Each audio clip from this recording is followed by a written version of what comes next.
The views and opinions expressed on This Can't Be Adulting are solely those of the host and do not represent or reflect the views of any individual, organization, employer, or entity we may be affiliated with. The content of this podcast is for informational and entertainment purposes only.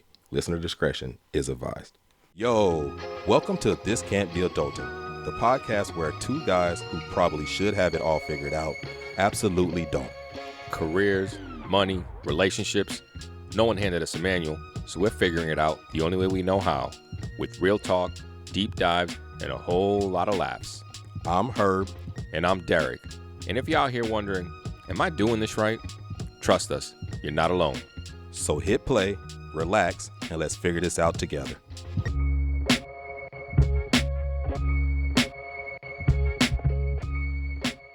Yo, what's going on? Welcome again to the This Can't Be Adultin podcast. Herb, how we doing today, man?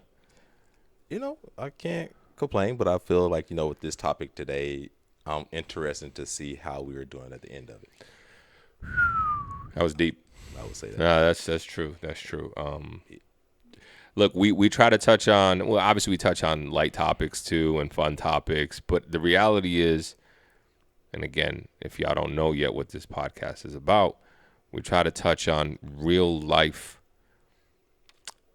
topics, experiences, situations that happen to us. Especially as we get older. Especially as we get older. And like, how do you handle and navigate when those things happen? As you know, the last episode was on social media. Mm-hmm.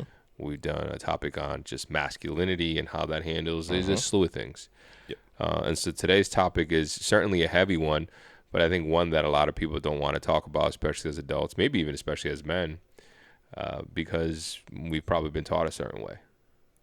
I would definitely say that, and even I would say maybe even not taught a certain way. Sure. And not even understanding, in these moments as we get into the topic here, like not understanding those emotions that come with this. Yeah, that's a good point. Yeah.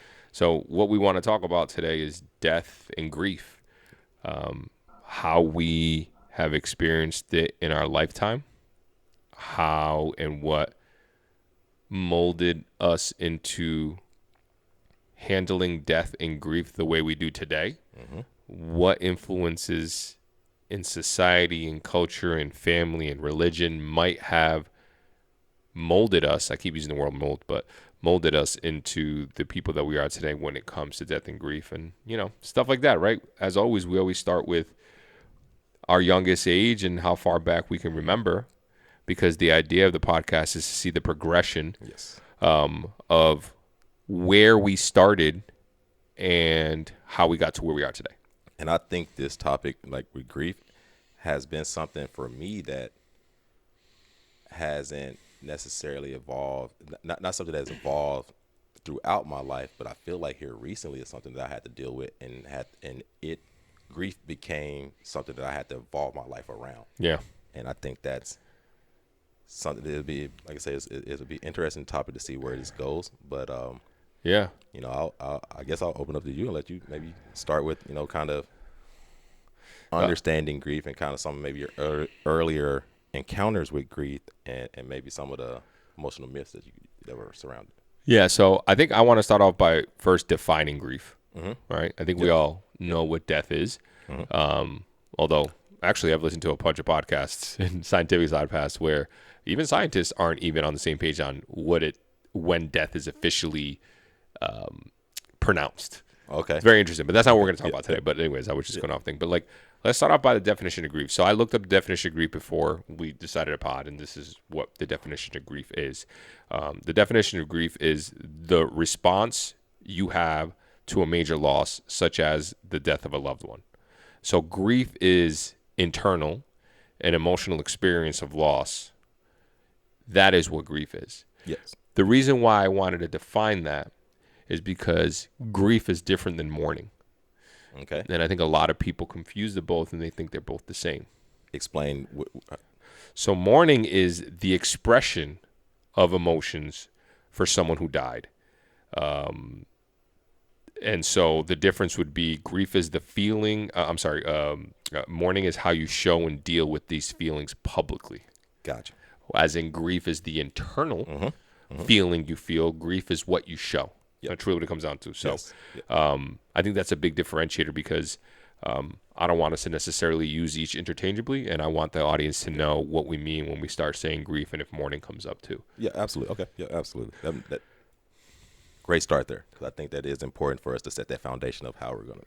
Yeah, and so I think your question was, what was my first memory of death and grief? And I've experienced quite a lot of it in my earlier years. And I will say, thankfully, I haven't experienced much of it lately in my latter years. But in my earlier years, I certainly did.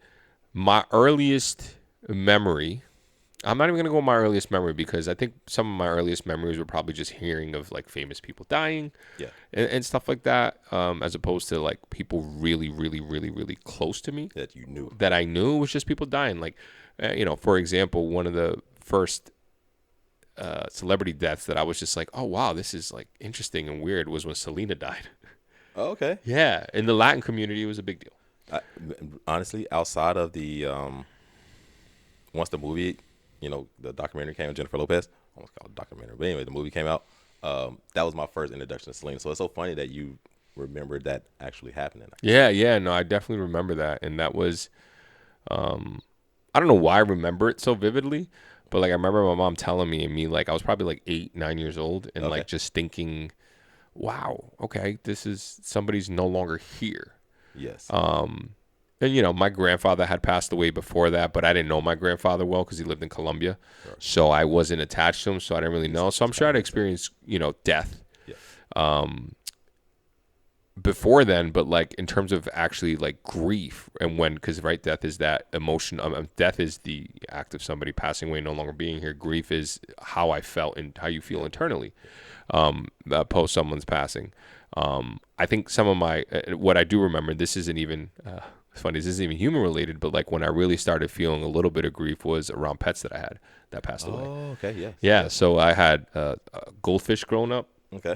That died, and I remember burying them in the backyard and just like feeling like actually sad, right? So like grieving them. Now, granted, it wasn't long lived. I was a kid. I ended up moving away from it, past it relatively fast, and then I remember I had a canary that I accidentally killed because let me not say killed.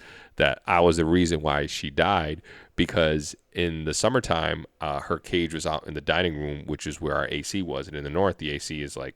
It's not central. You put it in the window. It's like those windowsill type thing.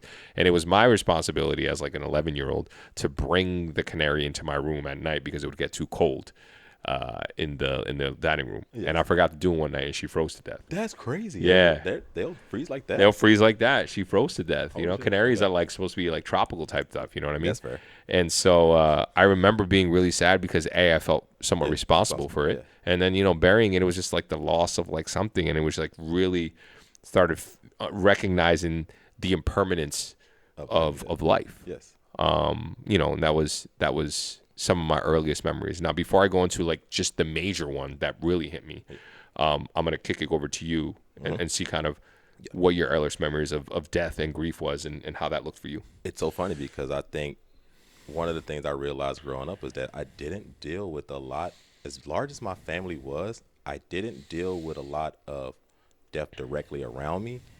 And even the deaths that were around me, a lot of them were expected older people. One of the first unexpected death that comes to mind, and I remember going to the funeral, was that my Pee Wee football coach, Leslie King, he was in the community, so he's a black coach. Yeah, he was the football coach that got all the black kids to go and play football. So I remember he tragically passed away. He had an accident at work. He was crushed by like a large piece of thing. But anyway, I remember going to the funeral and just seeing how many people were there. And it was the first time I've been at a funeral, just seeing the people like crying and then just getting the understanding like, dang, Coach King, he's not going to be here anymore. How old are you? Pee Wee's got to be like 8, right? Yeah, I mean, it could have been like, around that 8, 9 range. So like 94 or so. So it's like very, very, very young. But I didn't cry. I do Okay. remember that, like being like, dang, he's gone, and just thinking about it more from a practical standpoint. Like, this person will never be here again, but it wasn't necessarily a grief. But that was the first funeral I remember going to and seeing people like crying. And So you don't remember feeling anything I at his remember funeral or feeling when his? like the sadness So there of, was sadness. So there was but grief. but it was a lot of the sadness that I felt, especially growing up, was that at funerals was not for the people that who died, but for So the people the who family stayed. members that were around. That first, the first, seeing the family come in from the car, and just seeing those family members. That's where I had the most grief, and You that know what they say? Don't mourn the dead, mourn the living. They that's say true. that all the time, right? My grandma say don't. Mm-hmm. Rest in peace. Talk about that. You ain't gotta worry about you ain't gotta worry about the dead. Yeah. Anyways, Mm-hmm. but that was the first time I like saw. That was the first time I experienced like seeing life and death. It was the first time or first funeral I remember going to vividly, and first person that was around me that had died. But I feel like even at that age, again, I was too young to understand completely the gravity, The severity of the severity of situation it that someone's all, not and here. how it really. I would know one thing I will say, just tying up, how it changed the impact it had on the family that he lost, because he had two kids. They were both two boys. They were older than me. They're my cousins. They were older than me, but one of them went off the deep end, and the other one, he ended up being okay, but like it just really tore their family apart. I just remember just thinking about that like months and years after. Did you, when your coach passed away, during this time, do you recall your parents ever talking to you or any adult talking to you about death and how to feel about it in any way, shape, or form? I don't ever recall anyone ever sitting down like, hey, because I feel like as a kid, I don't think I expressed grief. So it would have been hard for someone to even think that something would have been wrong with me.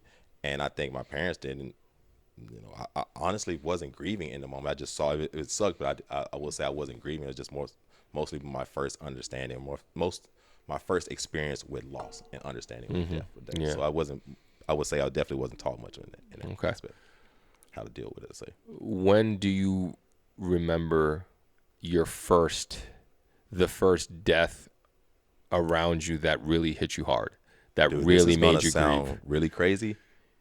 2018, my dad passed away. That was the first time, That was really? the first time I had dealt with grief, had the immense sadness and all the things that come with grief, and like just going through all the 5 stages of grief, like dealing with actual grief. That was the first time I had someone pass, and I cried about it. I had my best friend in high school, one of my best friends in high school, the year after my freshman year of college, she was in a car wreck and she passed away. And I remember going to her funeral and I didn't cry.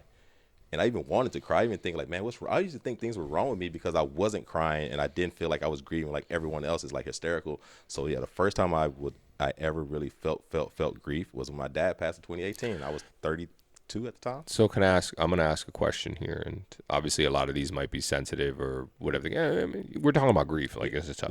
Yeah. Obviously, I remember when your father passed away. But I want to go back more because you said something where I don't remember ever crying Yes. or ever really feeling somewhat. Like, there's got to be a reason for that. Can you pinpoint a reason why you just never felt too much sadness? You felt sadness, I'm sure, but like not crying or anything like that? It's something I honestly thought about for years. I honestly thought there's something wrong because from that time, between the time where my dad passed 2018 and, the first funeral that I went to, let's say in 1994, that I vividly remember going to, a lot of family members, or friends, family members have passed away. I remember one of my older aunts having cancer, who was my grandmother's sister, and they lived right by each other, and they had a really close relationship with each other. I remember her passing away and it being really sad because I just remember my grandma being really sad, and she was like, she's not gonna be able to talk to her sister anymore. I was like, dang, that's really sad, but I didn't cry, and I was like, dang, what is wrong? Was anybody else in your family crying? Was your dad Everybody crying? was crying. Like, Everybody. it was my So it mom's. wasn't even that I saw people growing up that never cried, and that's why No, maybe I didn't cry. no. So people were actually People crying. were crying. How about People- men? How about men? Yeah, men, everyone, like super hysterical within church. Everyone was crying, and I was just like, man, I'm the only person here. I feel like I wanted to cry, but I couldn't cry. Okay. And I remember that funeral. Like I say, my best friend, when she passed away, had another girl that I had a crush on, her brother was killed tragically. Well, he was shot and killed. Anyway, was murdered, and that didn't cry. I also, probably 2 years before my dad passed away, one of the men in our neighborhood who was like a kind of a pillar. He was well known in our neighborhood. He was murdered, and I remember going to his funeral, and my best friend, that's my cousin. It was like his dad, and I just remember him bawling. I didn't cry, and I was like, man, this is something. At that, this is much older now. I'm in my 30s. I'm like, I'm still don't cry at funerals. I haven't cried. Like I felt like maybe I didn't possess some type of gene or something that would allow me to be sad. Interesting, and obviously we're not going to be here to solve or understand the issue, but that is certainly something to think about because there's, maybe that's who you are. But you mentioned when your father passed, so it was the first time you cried. Now that definitely was my first experience of uncontrollable, being like, holy shit. Like I can still remember, we could jump into it, but I can still remember, like, we can go into like specific days. I remember the last conversation we had, the last time we spoke, and then going through all the stages of grief, dealing with the denial, the anger, the bargaining, I'm missing one, acceptance, and there's one of them I'm missing. But I remember going through all those stages of grief and like being like having to, like, that was the first time I felt like I was in touch with these emotions, and I hated it. And one of the things I hated was like, oh, why did it have to get in this, going through grief again? Why did I have to experience this loss to like be in touch with these emotions? And that's something I feel like I was dealing with, and we can dive deeper into that. But yeah, I think that's like one of the things I took away. Like this first time I felt like real grief, and it was like in my emotions. How did you mourn? Did you mourn on your own? Did you mourn? I mean, I'm not going to say publicly necessarily, but like ever in front of people? Oh yeah, that's the first time I was willing to like break. I was especially at the funeral, or even the days leading up to the funeral. So this happened on a Saturday. He passed on a Saturday. I flew back to Arkansas that Sunday, and from that Sunday all the way until the following Sunday, it was like a party every single day at our house. Like everybody in the neighborhood would come, and we was up until midnight. And I would just remember like there'd be periodically throughout the day where I would go through happy to be home with all my family. Was like, I'm having a great time. Then also I remember like we're here because my dad passed away. And then even just like walking into his room at the time, and it's like still feeling like all like the presence of him, like kind of still being there. Like, dang, just a day ago you were alive, and now you're dead. So that was like just leading all the way up to from that time all the way up to his funeral passing. Like it was a party. So it was like just throughout each one of those days, I was just constantly going through this like loop of happy being around my family to sad, this is why the reason we're here, and just going up and down. I just remember like there was times where I was crying in front of people, just start crying, or there was times where I would excuse myself and just go into his closet and just like lay in his closet in his room and just bawl in his closet. Like, and that was the first time I ever like just sat there and just like started going through the whole why, again, dealing with the different stages of grief, I would say. Okay. Interesting. Did you feel like it was okay to express yourself and your grief in this situation? Yes. Yeah. I think, and it was like, I would say, because I had seen how other people had dealt with grief growing up, even though I was never the one that was like, crying or having these emotions out. I saw that, and that's what I like. Everyone else, that's how they. That gave you the green light to feel like you can do it now, even though you didn't do it before. Correct. Okay, correct, yeah. That's good. That's. Yeah. That was. It was definitely a grown problem. Well, good. I'm not. When I say good, I don't mean to say that if it wasn't like that, it'd be bad. But I just mean like. This is interesting because, the idea is I think that's part of, one of the questions we have is how are we taught to grieve? And I think that was a learning lesson for you on how to grieve, seeing everyone else in your past, even though you didn't do it like that. I knew how to. You knew how to mourn in a proper way what that grief was. Because, again, I think we're confusing. The mourning is the outward expression. What people, The grief, everyone grieves, but not everyone mourns. Yes. Right? Yes. There you go. So maybe that's... Sorry, I confused it. It gets very confusing, but we all grieve in some way. We all have our internal emotions or something, but it's more about the mourning situation maybe that we should be talking about or focusing a little bit more on that situation. And that's fabulous. And I want to touch more on that situation and more so when you came back to Austin because you were around people. I do want to touch on that.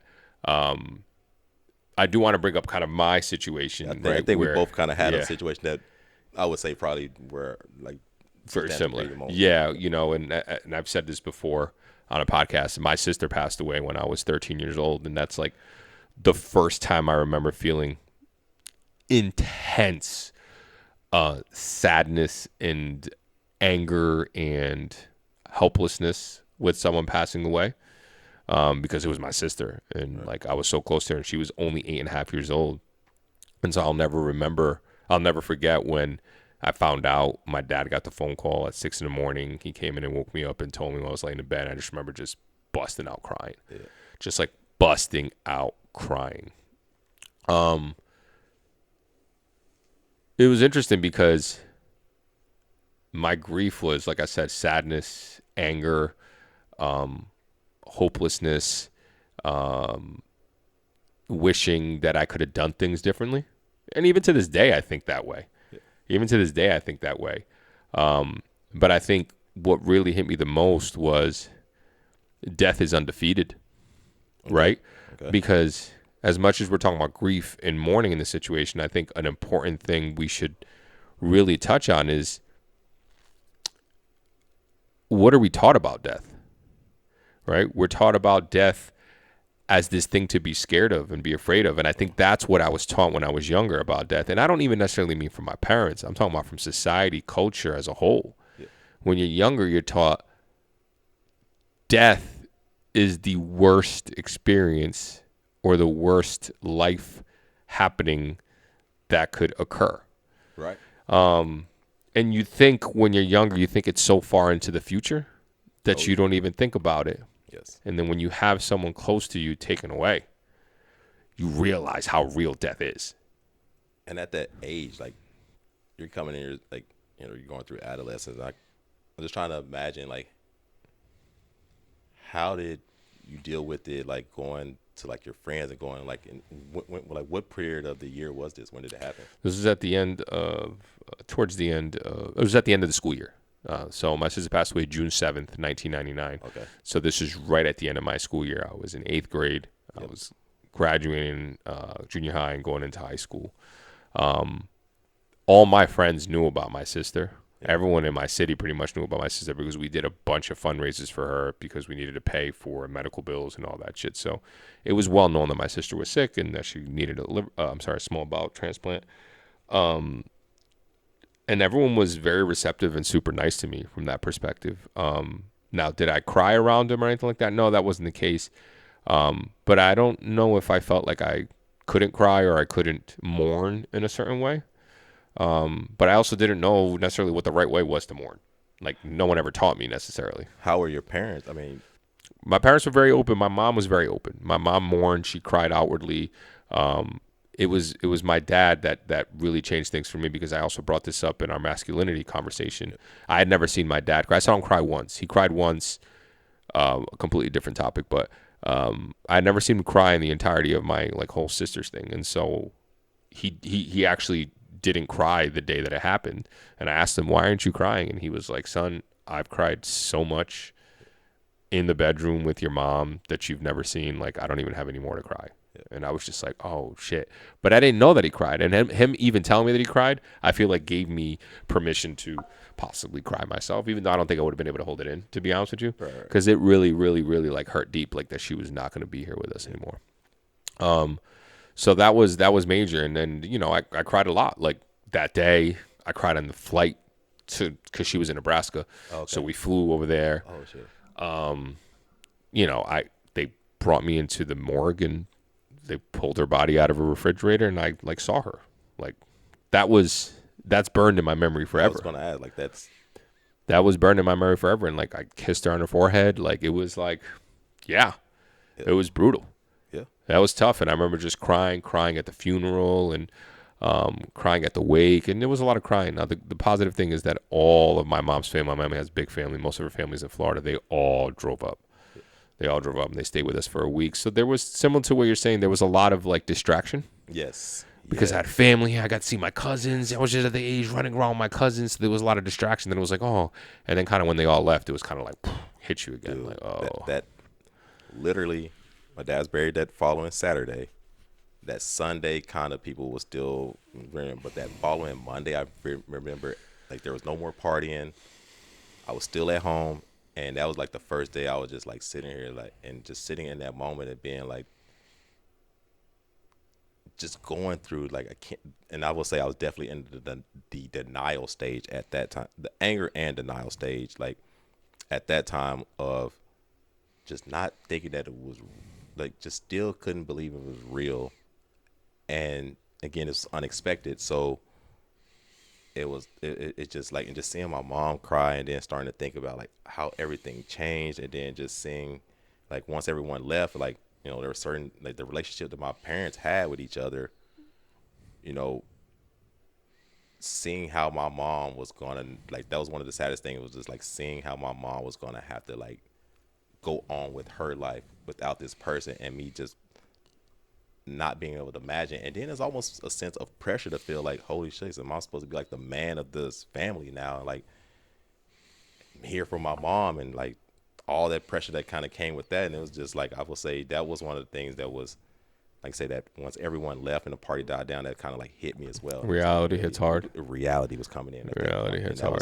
that's something I still, to this day, still deal with. Is just, being, my mom was all alone. And the way that it even happened, because not to get deep, but like my dad had a heart attack. He didn't know it at the time, so he just had like chest pains. Him and my mom went up to the emergency room. He was in there for 5 hours, and the pain just progressed to the point where they didn't know what was wrong with him. They're still trying to run some tests. They gave him morphine to help with the pain. He was highly allergic to morphine. They tried to give him something before that to make it to where he wasn't going to regurgitate. Unfortunately, as soon as the morphine hit his body, he just started violently throwing up. And my mom was right there beside him. He wore glasses. Last thing he did was took off his glasses and just like gave them to my mom, and told her to hold his glasses, and just croaked over. And I was like, just thinking of like the image that my mom has in her head. Even to this day, I still like don't even know how. It's something I haven't even asked her about, but it's just something I even think about. Is like, I can't even imagine the grief that she's going through, and being a mom's boy myself, like that just gives me even more grief. So it's just like, it was a crazy thing, that. like just dealing with the reality of all that, and just That's hard, man. like That's hard. going through those stages. Do you talk about that? Have you ever talked about it with Not anyone? Not with her. Sure. And not even, and it's so funny because like even my brother and I, we'll have some brief conversations here and there, but for the most part, not really. Like, it's been something that I've spoken about with mostly with my cousin that I mentioned, who's basically like his father figure got murdered, 2 years prior. Him So and you got I something had to relate to. because we had that relate to. And even nowadays, I feel like, and up until that point, or even feel like that people who haven't dealt with grief in that that close to them can't even understand. They can't fathom it. And that's one of the things, like, I hate that. And then I hated myself for, like, I won't say hate, but I also like had to get to where like I see my other friends that have, both of their parents and stuff like that, and like, man, I can't, you can't envy that. You can have a healthy envy of it, but it just makes me like even sadder to like see that those types of things. So it's something like on a daily basis I still deal with. But I will say that, that's it. Until you have, I feel it's like until you've had to deal with that, it's it's impossible to know what the grief is, I would say. Yeah, I mean, yeah, no, I hear you, and that's so. Do you think this is like the most you've talked about, like that particular experience, besides what you talked about with your cousin? Yeah, I would, for sure. And yeah.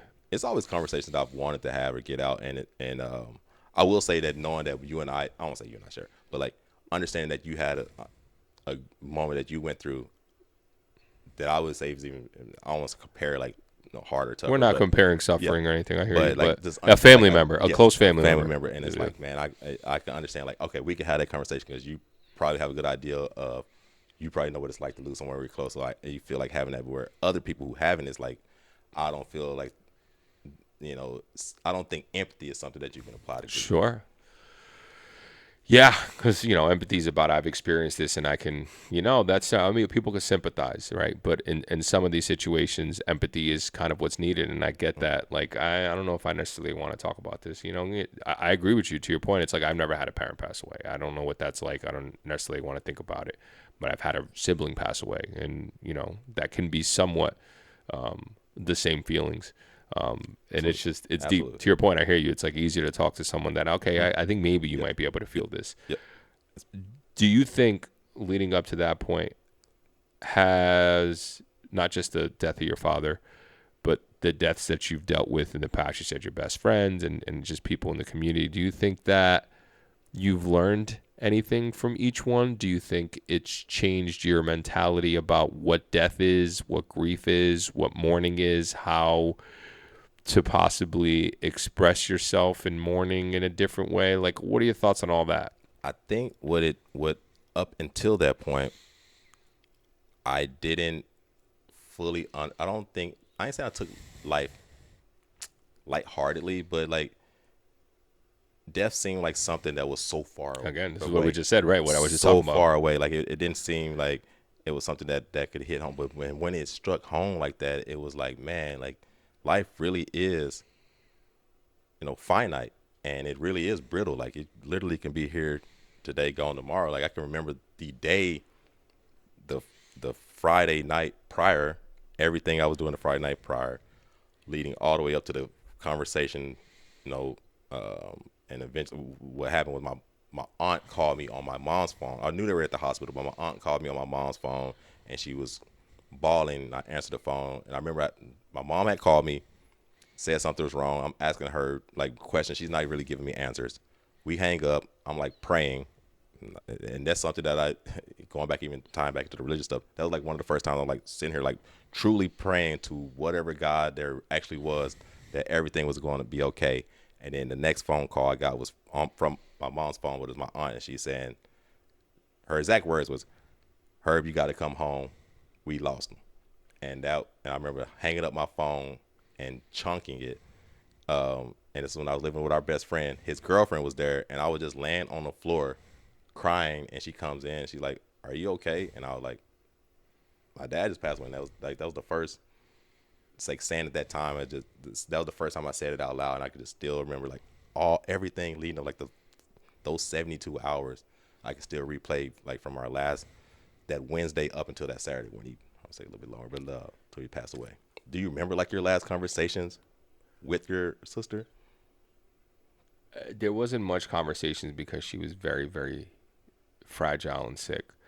But I remember one of the last times that I saw her in this, it breaks my heart, and I like hate thinking about it, but like it's just like it's strong in my memory because she had a small intestine transplant, and so that's a really intense transplant, especially for someone who's been sick her whole life. My sister was kind of sick her whole life, and so it completely just took every strength out of her body, and she couldn't do anything. She was just laying in the bed with like a big gash in her stomach, and like they're feeding her medicine to try to get her body to accept the small intestine transplant, but she couldn't do anything, right? She was just laying in bed, and we were staying at the McDonald house right next to the hospital. Me and my parents flew out there. One of my parents was always with her, and so I flew out there in April for April vacation.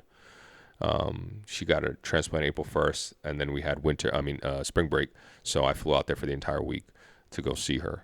This is in Nebraska. This is in Nebraska. Okay.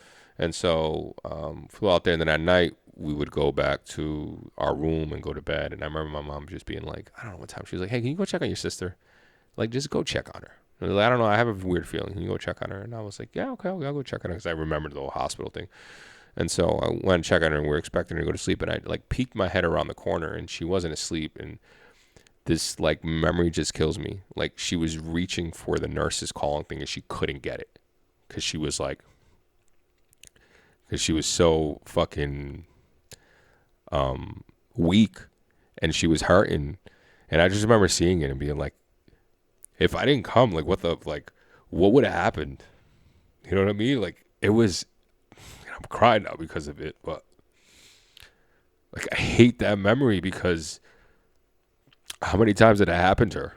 like in that week like the months that she was there, like it was like so heartbreaking. And so like that's like the last thing I remember, and the last time I remember seeing her. Do you ever feel like maybe God sent you in that moment, or I don't say God, like there was a reason or purpose that you were sent down there in that moment to be able to help? I mean, my mom felt something. She said Right. she was like, "Hey, like I don't feel right. Go check on her." Yeah. And so, yeah, that was. I mean, it was just tough. It was tough being there that last month because I just like she was 8.5. Like, how could someone that young suffer so much like that? Like Yeah. her What's the body was reason? just like, what's the reason? And so, part of me is like, yo, I wish I had my sister with me today, but dog, she suffered way too much.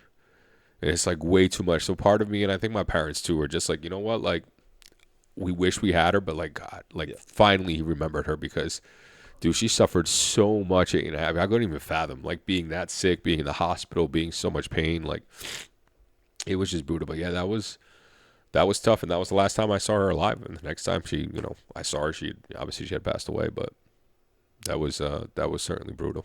Do you recall, like, I want to say, like, giving, like when hope came into it, like, was there a time where, I'm sure in the beginning, like, there, she got transplanted out to Nebraska, she's going to get this transplant, like, the hope is that she's going to recover and, you know, be able to, come back to a life of normalcy. Like, do you recall, like, was there ever, like, giving up hope, or was there ever a moment where, like, or is it just kind of like once your dad kind of told you that she had passed, that was when you kind of lost the hope? Um, I don't know if hope's the right way. I just, because I can't really remember too much. It was like so much going on. I was still young. I was 13, and like I just assumed she was gonna be okay and she was gonna get through it. It was just more of like an assumption. Like, no, well, it'll be fine. It'll get through. And I also think my parents didn't tell me how bad it was Right. when it happened. They kind of shielded me from that. I think when I saw her there, I was like, oh shit, like I've never seen her this bad. Yeah. But it still didn't cross my mind that she could pass away. Yeah. Like it just didn't cross my mind at all. And so again, I don't know. Again, I don't know if it was hope, but it was just more of like out of sight, out of mind. Again, after she passed away, it was the realization of how close death is, and it can be in anyone's life, Yes. and just how impermanent anything is. And I think part of me was like, oh, she's been with us for a while. This is such a norm. Her being sick, I just normalized it so much. That's all I knew was my sister being sick. Yeah. That's crazy how the mind we will normalize whatever our situation, our environments are, and it sucks to, like, even like through the grieving process afterwards. Like, did you? It's probably hard to say, but you don't know, like, what the steps of grieving are. But did you can you go back and recall going through the stages of grief, and have you gone through all those stages of grief? No, I actually honestly don't remember. I feel like there was a lot of sadness for a while. I had a lot of dreams. I had a lot of dreams for a while. I'm a bookmark that. Yeah, once in a while I'll still have dreams, but there was a lot of regret. I'm gonna say for sure that was one of the main grieving emotions that I felt was regret because I felt like I was a bad brother. Okay. I felt like I treated her poorly, and so in my dreams, it would be me spending a whole day with her, just her and I, and we were at an amusement park and we were riding every ride together, or we are riding. I have that. It was a recurring dream. It was a recurring dream. I had it so many times, and it was just like, I wish I could just have one more day with her where I could just make her happy. Yep. And there's a lot of regret, and there still is regret, frankly, even though, like, as an adult now, I understand, and I've had this conversation with my parents, and they were like, "No, you were a great brother. You were just a brother. You treated her normal. She Yes. wanted to be treated normal, like a normal Right. brother. Right. You guys fought. You guys argued. When you were younger, you didn't understand why we had to give your sister more attention than we did you because she was sick and she needed it. Like, you didn't understand that, but like I understand that now. Right. Right. But there's still a little bit of regret, you know. Yeah. No. But you were saying you wanted to bookmark that, and Dreams. The one thing I've always had, I would say I can always vividly remember it, is that when people close to me have passed away, I'll always have a dream of them within, say, a week, 2 weeks of them passing, and it's always felt like that, like, I don't know, like their goodbye. Now with my dad, I still have dreams of him, and we have conversations that I wanted to have with him, and we fight in my dreams, and I wake up and I'm crying, and it's like I still have those. My grandmother passed a few years ago. I'll still have dreams of her. They're a little more. She's funnier in my dream.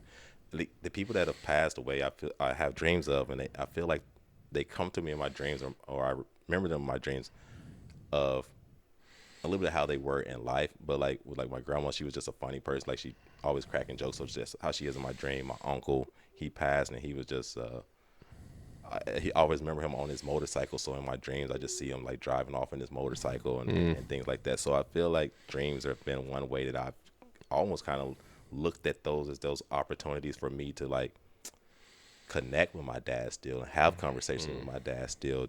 And I'll go times, and like I go, a month or maybe so, and I don't have a dream, and I start to feel like another part of, I would say, regret that I've started to deal with is that I don't want to feel like for the first 2 years I thought about it every single day, and then as it's been going on over 8 years now, or 7 years. It's I still kind of I'll say I still kind of like still feel like I'm connecting with him through my dreams. that's what's up. Just Yeah. even still, I don't know if that's, I don't know what that even means, or how that even like what part of grief that kind of flies into. But like, I feel like I still have that, like even with those loved ones, I still have those types of connections. I hear you.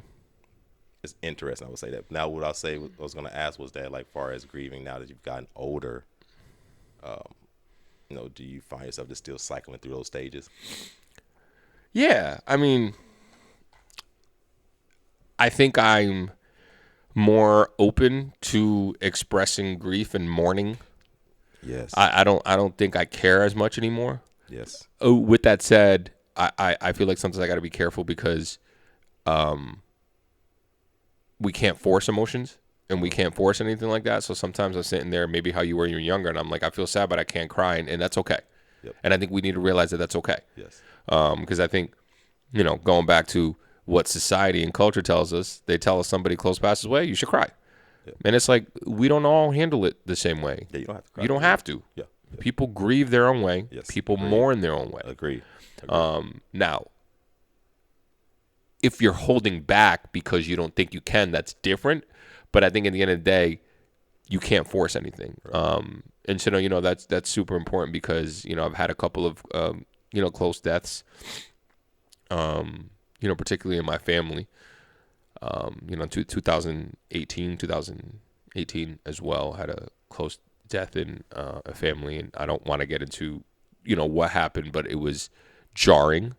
And I remember being at the funeral and just not crying for a while, the whole time there until I cried.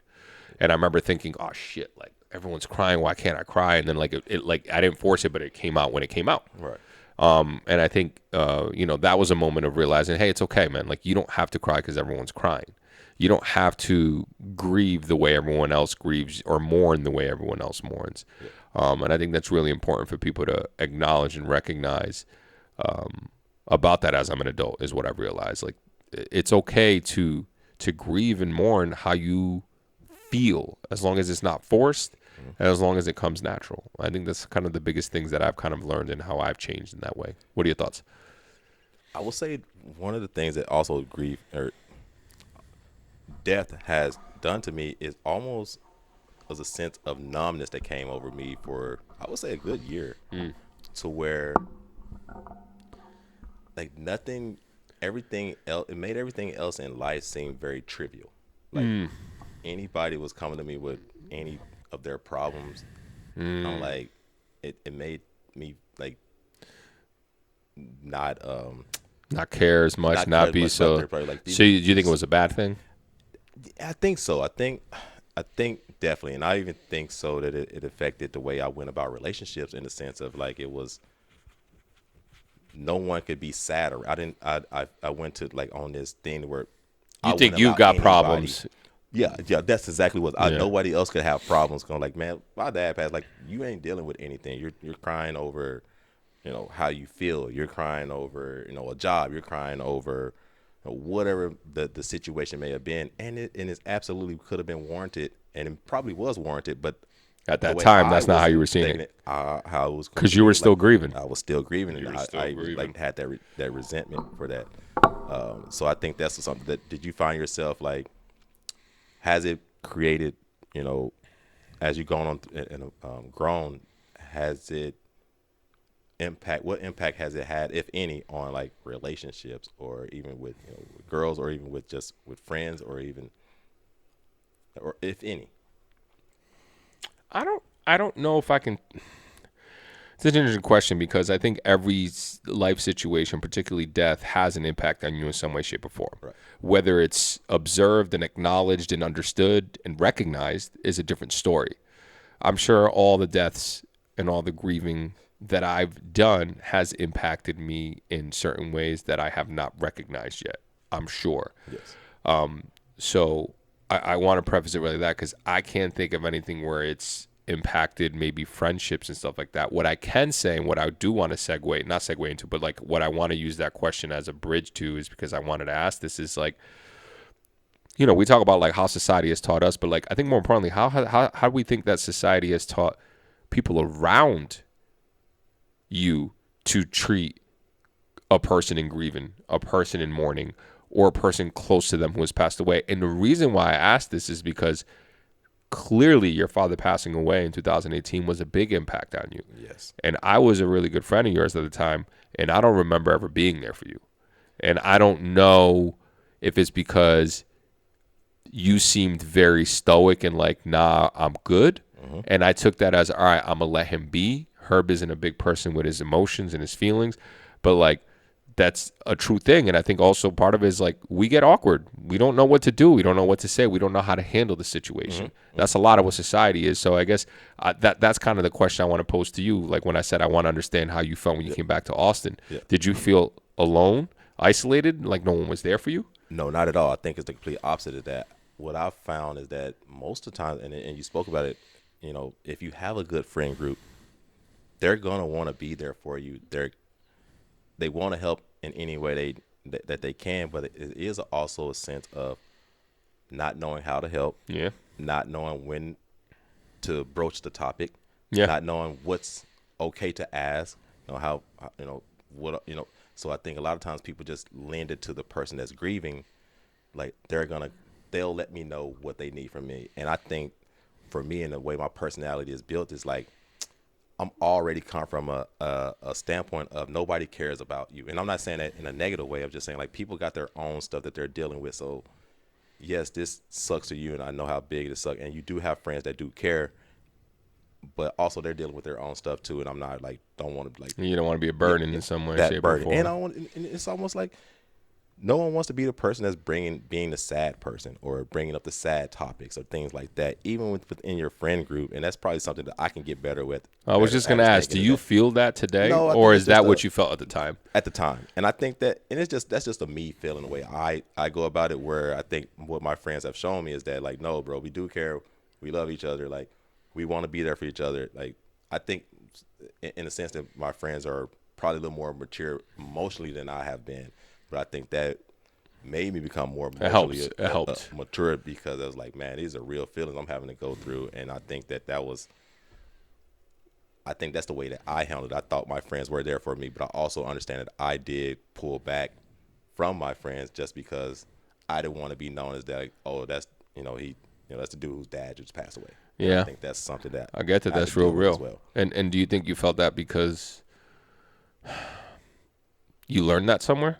And I don't mean learned it like somebody taught you a lesson, but like indirectly, culture, society, because it's just my opinion and not on you, but like my opinion is we are awkward. Like I don't know how to be there for someone because similar to you, it's like I don't know if they want to talk about it. Maybe they don't. How do I let them know that I am here? And to your point, we all get so caught up in our own shit sometimes that it's like, oh fuck, I forgot to check up on this friend. They just had somebody close to him pass away. It's just a dicey situation. I think a lot of that is society hasn't taught us. Like we're not taught, hey, how do we console somebody? What's the right way to approach them? Yeah. It's not a topic, and it's something that we're learning. Like we're learning. This is adulting. Yeah. Like how do we do this properly? This is why we're having this conversation. And it's something that, like I said, whether you're someone who had to experience this at such a younger age than me. That's always I always want that ask that, like, man, you have to grow up with this, and I just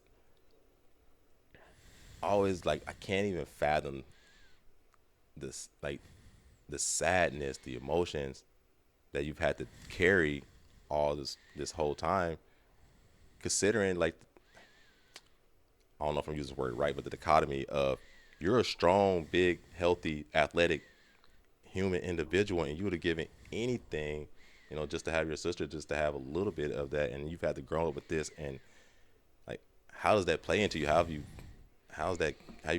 carried that?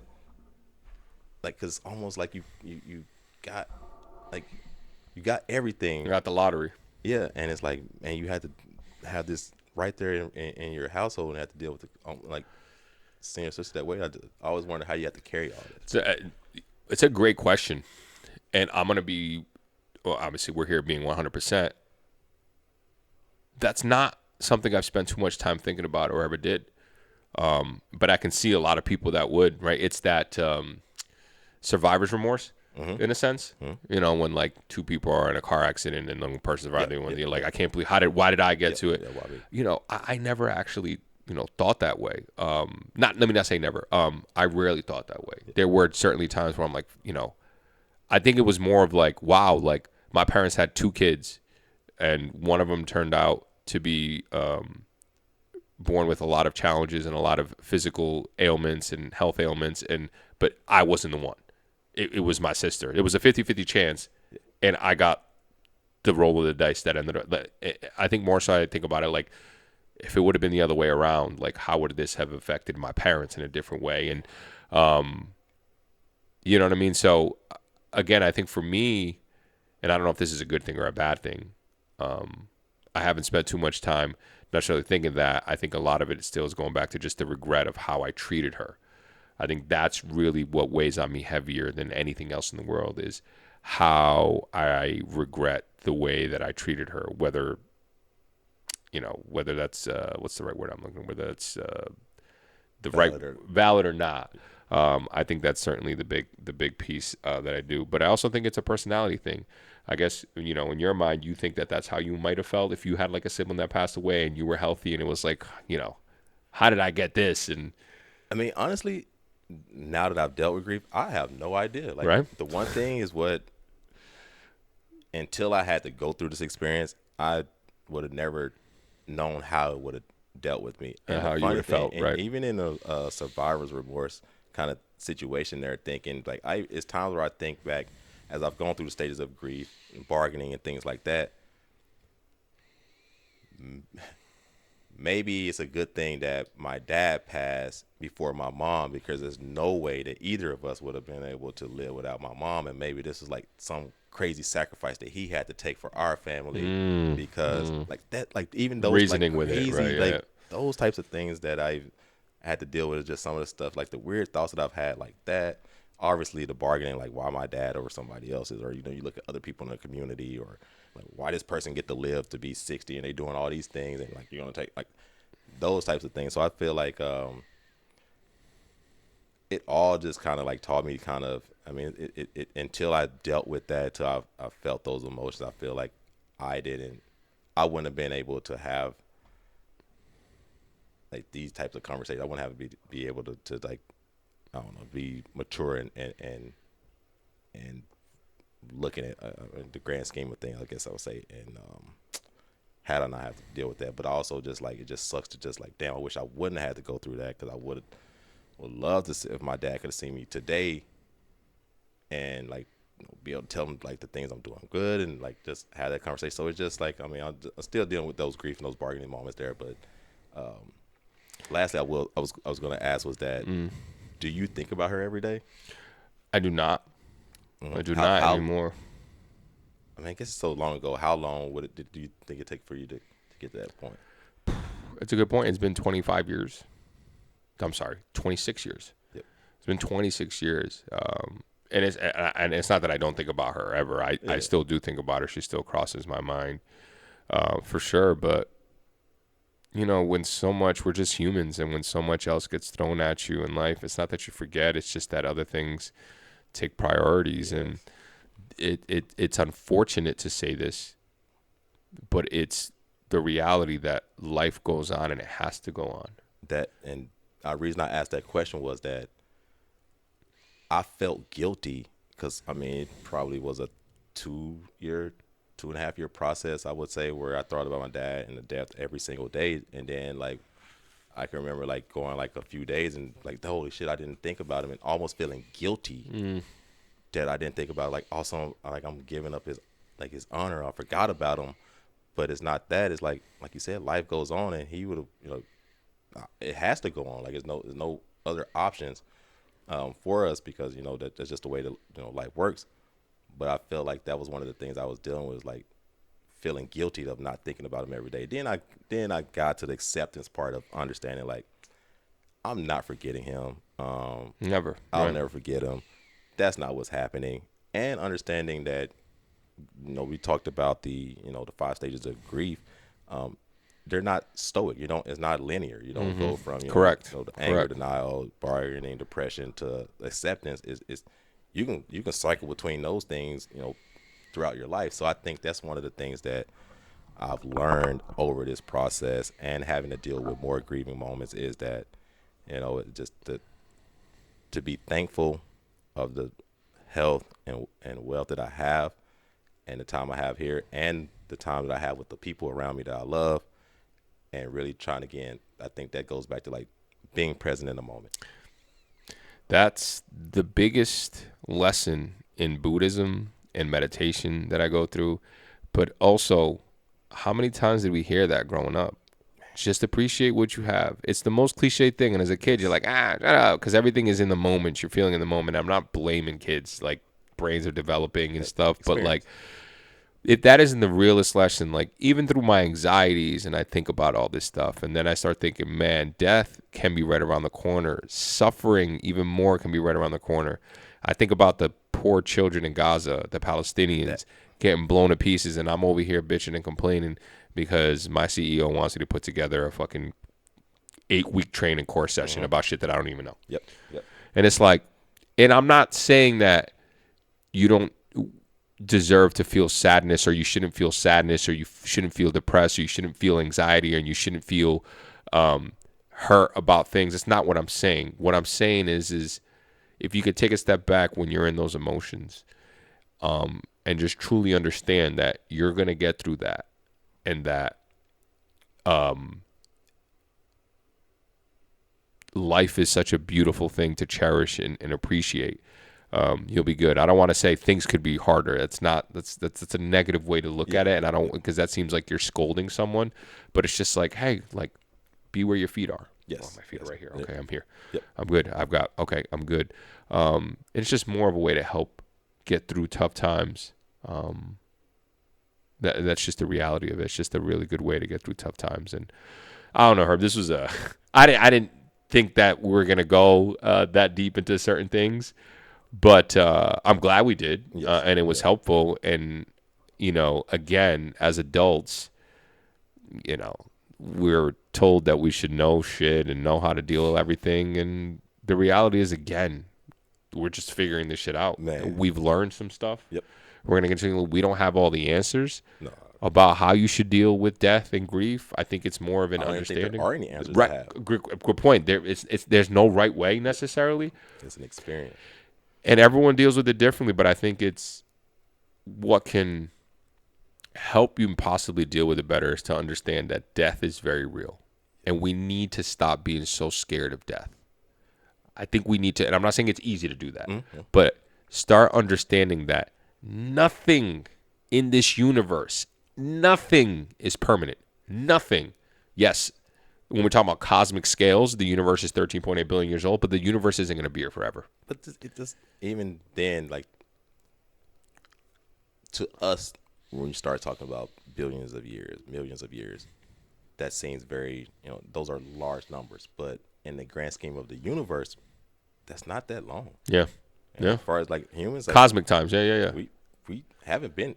We went over this a couple of episodes ago. Humans haven't been there that long. 300,000 years. That's and then it. if you start looking at it even from a personal standpoint, like, you get a good 70 if you're lucky. Yep. I mean, on average, you're gonna make it out to 70, 80. That's a good range. However, it's so finite. Like, it's just, to me, one of the things, we could tie up here, but I just still think about, like, the thing that, one of the things goes back to, like, my dad woke up and there's no way that he knew that was going to be his last day. Mm-mm. And by the end, he woke up that morning, and by the time that the sun had set, he was no longer alive. And that wasn't like, I get to start over, and that's permanent from now into infinity. Like, he'll never be on this earth again. And that's something to me, like, just tying up, like, just thinking about, like, life is precious and it is very fragile, and it is something that is worth, especially if you have your health, you have an opportunity. And I know it's not easy, but, like, please be present. I think seize the moment. Seize the moment. Yeah, just to your point, life's impermanent. The quicker we can accept that, you don't have to like it, but just accept it. It's so liberating. Okay, I'm going to die. People around me are going to die. I don't need to be happy. Doesn't mean I can't be sad. Doesn't mean I can't grieve. And I think the other process is more about acceptance. It's also accept the feelings that and the emotions that arise when someone does pass away. Mm-hmm. Accept it. Oh, yes. Just be to it. Allow it to be. Don't fight it. Don't push it. And that's the best advice I can give. I appreciate that conversation, man. That was deep as hell. It's one of, I will say, it's a conversation, a topic that I've been looking forward to having. I mean, you're the one who brought it up on this episode, but even more so, like, just having our conversation. I knew that kind of two of the moments that we were probably going to touch on, and it's a conversation I've been wanting to have for a long time. I won't say a long time, since I've gone through it.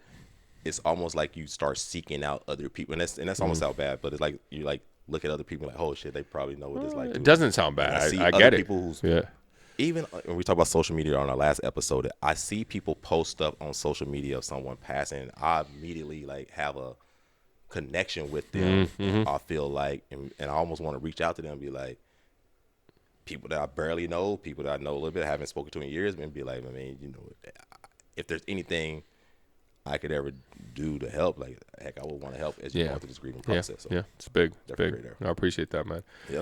Well, all right, man. You want to want any fun facts after I cried on YouTube?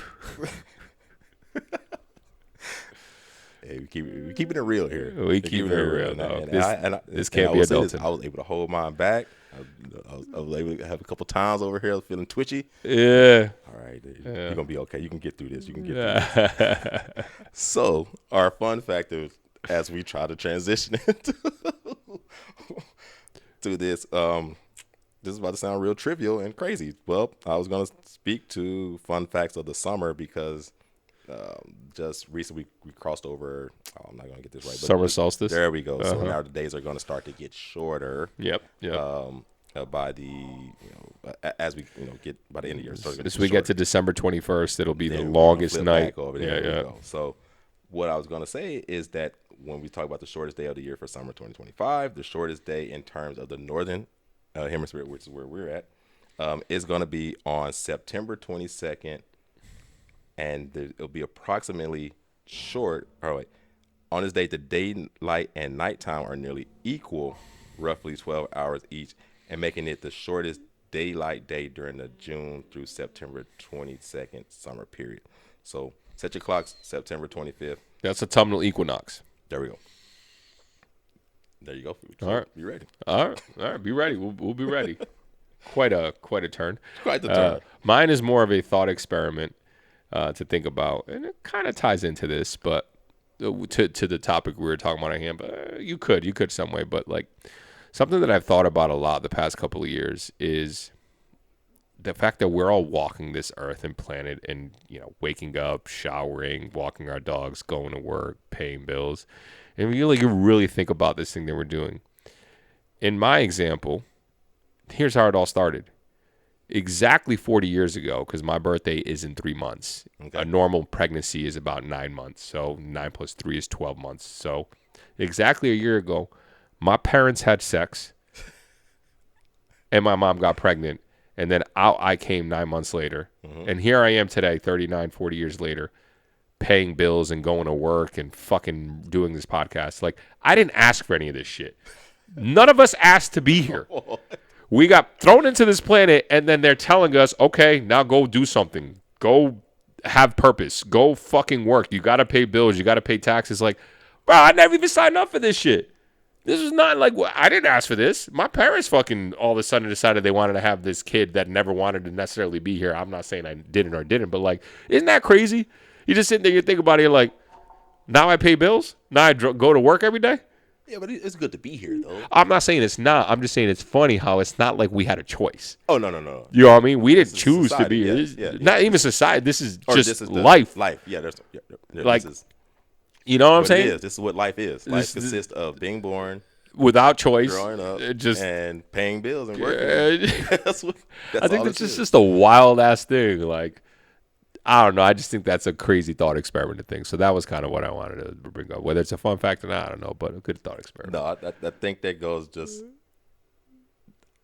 goes back to I just think how real this is in the moment and how fragile it can be. And we can end it with, it reminds me of the pale blue dot picture. Yeah.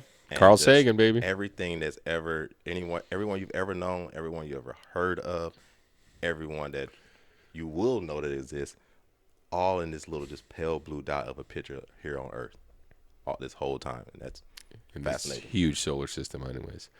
Whew. Man. All right, man. I appreciate it, Herb, like always. Great episode. Let's go, dog. Let's go. Hey, real quick, comment.